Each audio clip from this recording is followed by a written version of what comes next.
भारत के चंद्रयान-3 ने चांद के दक्षिणी ध्रुव पर सफल लैंडिंग करके इतिहास रच दिया है। दुनिया में इसकी चर्चा हो रही है और भारत खुशी से झूम रहा है। पर अब हम आपको वो खबर देने वाले हैं जो आपकी खुशी को 4 गुना कर देगी।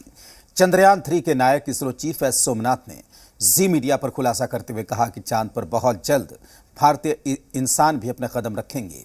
वहीं प्रधानमंत्री मोदी ने इसके लिए क्या संकेत दिए हैं, इस एक्सक्लूसिव रिपोर्ट में देखिए।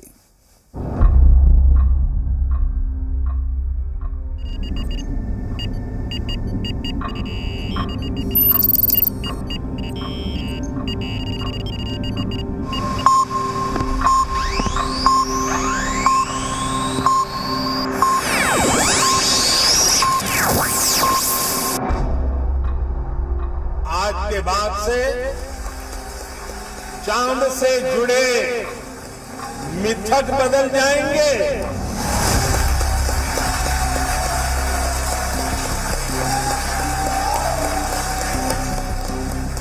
कभी कहा जाता था चंदा मामा बहुत दूर के हैं, चंदा मामा बहुत दूर के हैं। अब एक दिन वो भी आएगा जब बच्चे कहा करेंगे चंदा मामा बस एक दूर के हैं।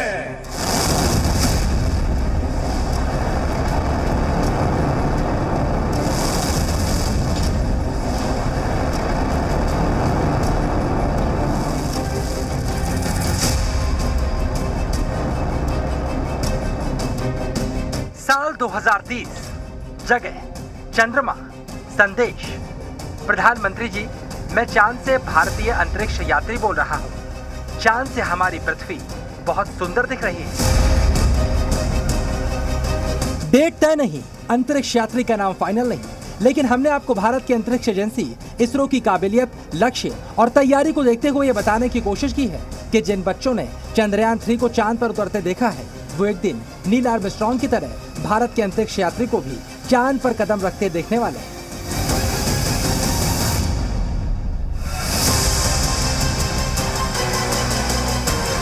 प्रधानमंत्री जी, मैं चांद से भारतीय अंतरिक्ष यात्री बोल रहा हूँ। चांद से हमारी पृथ्वी बहुत सुंदर दिख रही है। प्रधानमंत्री नरेंद्र मोदी के बारे में एक बात कही जाती है कि वो जो करने वाले होते हैं उसका संकेत पहले जरूर देते हैं। चंद्रमा पर चंद्रयान की सफल लैंडिंग हो चुकी है। भारत इतिहास बना चुका है। तो क्या वो दिन भी आने वाला है जब चंद्रमा पर भारतीय अंतरिक्ष यात्री अपना कदम रखेंगे? जो आप सोच रहे हैं वो सचमुच होने वाला है। तैयारी 100% कंप्लीट है। प्लान बन चुका है। इसरो के वैज्ञानिक लगातार रिसर्च कर रहे हैं और जल्द ही वो खबर आएगी जिसका सपना देश 70 से ज्यादा सालों से देख रहा है। यानी चांद पर हिंदुस्तान के लैंडर रोवर के बाद एक हिंदुस्तानी भी कदम रखेगा। ये कैसे होगा, हम आपको एक एक बात समझाएंगे, लेकिन पहले वो गवाही सुनिए जिसके बाद आपको 0.001% भी शंका नहीं रह जाएगी कि भारत ये कारनामा करने वाला है। तो हम जाएंगे भारतीय वहाँ एक दिन चंद्रमा पर और पैर उठेंगे या क्या, ऐसा बोलना अच्छा नहीं है। तो हम और एस्ट्रोनॉट्स है जो गगनयान में जाएगा और हमने जो ह्यूमन स्पेस फ्लाइट कैपेबिलिटीज सब बनाते हैं इसके तरफ से और हमारे ये जो गाइडेंस प्रोग्राम है मून जाने तक का, इसके वजह से हमको एक दिन Indians will go to moon. ये गवाही किसी और की नहीं बल्कि भारत के उस महान वैज्ञानिक की है जिसके नेतृत्व में इसरो ने भारत को चांद के दक्षिणी ध्रुव पर सफल लैंडिंग करने वाला दुनिया का पहला देश बना दिया है।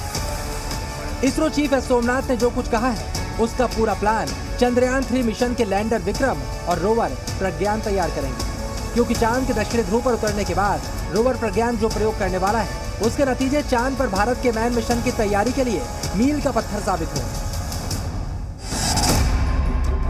भारत के चंद्रयान-3 का मकसद चांद पर सुरक्षित और सॉफ्ट लैंडिंग का प्रदर्शन करना, चांद की सतह पर घूमने की क्षमता का प्रदर्शन करना, वैज्ञानिक प्रयोगों का संचालन, चांद की सतह की जांच, चांद की मौलिक संरचना पर रिसर्च और सतह के नीचे की हलचल की जानकारी इकट्ठा करना है। इसके अलावा प्रज्ञान रिगोलिथ यानी चांद की मिट्टी की खासियत भी बताएगा। ये सारी जानकारियां चांद पर भारत के मैन मिशन के काम आने वाली हैं। यानी भविष्य में जाने वाले किसी चंद्रयान-4 जैसे मिशन के लिए चंद्रयान-3 के लैंडर और रोवर से मिली जानकारियां मजबूत बेस तैयार करेंगी। इसरो ने ऐसा पहले भी करके दिखाया है। इसके लिए आपको चंद्रयान 3 की सफल लैंडिंग की इनसाइड स्टोरी समझनी होगी। चंद्रयान 3 की चांद पर लैंडिंग से पहले ज्यादातर भारतीयों को पूरा यकीन था कि इस बार इसरो ये कारनामा करके जरूर दिखाएगा, और इस कॉन्फिडेंस के पीछे एक बड़ी भूमिका चंद्रयान 2 मिशन की भी थी। क्योंकि चंद्रयान 2 मिशन भले ही चांद पर लैंड करने में सफल ना हुआ हो, लेकिन उसका ऑर्बिटर चंद्रमा की कक्षा में सफलतापूर्वक स्थापित हुआ था, और इस ऑर्बिटर ने चंद्रयान 3 की लैंडिंग परफेक्ट करने का प्लान तैयार करने में बड़ा योगदान दिया था। चंद्रयान 2 ने चांद तक पहुंचने का रास्ता तलाश किया।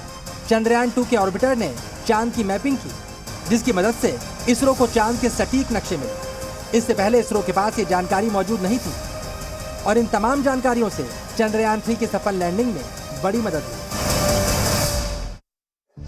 ये तो बात हुई चांद को समझने की, चांद पर लैंडिंग की तैयारी की, लेकिन इसरो ने इसके अलावा भारतीय अंतरिक्ष यात्री को अंतरिक्ष में भेजने की काबिलियत हासिल करने का प्लान भी तैयार कर लिया है। भारतीय अंतरिक्ष यात्री को अंतरिक्ष में लेकर जाने वाले गगनयान की टेस्टिंग भी जारी है, और अगले साल ये गगनयान अंतरिक्ष में जाएगा। पहले 2 बार क्रू मॉड्यूल के मानव रहित फ्लाइट टेस्ट होंगे। इसके बाद भारतीय एस्ट्रोनॉट यानी भारतीय अंतरिक्ष यात्री को अंतरिक्ष भेजा जाएगा।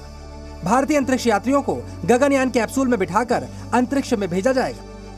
यानी भारत में बनी तकनीक, कैप्सूल और रॉकेट से भारत के एस्ट्रोनॉट्स अंतरिक्ष की सैर करेंगे। इसरो चीफ ने खुद जी न्यूज को बताया है कि 2025 से पहले भारतीय अंतरिक्ष यात्री अपने भारतीय गगनयान में बैठकर अंतरिक्ष में जाएंगे। गगनयान का कई लॉन्चेस होंगे, या पहला लॉन्च होगा सितंबर अक्टूबर तरह, उसके बाद दिसंबर जनवरी में भी। तो क्या 2025 तक हम अंतरिक्ष में पहुंचा पाएंगे गगनयान को? Sure we will be able to reach.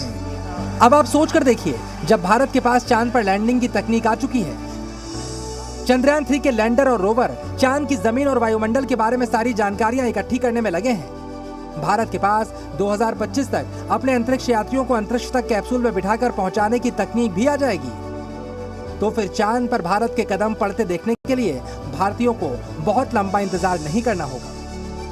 प्रधानमंत्री मोदी ने चंदा मामा टूर के अलावा भी संकेत दिए हैं, चांद पर भारत के कदम पड़ने ही वाले हैं। चंद्रयान महाअभियान की ये उपलब्धि भारत की उड़ान को चंद्रमा की कक्षाओं से आगे जाएगी। यानी जिस तरह चंद्रयान 3 की चांद पर लैंडिंग देखकर सारा देश झूम रहा है, इससे भी बड़ी खुशी यानी भारतीय अंतरिक्ष यात्री को चांद पर उतरते देखने की खुशी भारतीयों को 1 दशक के अंदर ही मिल सकती है। प्रणय उपाध्याय, जी मीडिया, बेंगलुरु।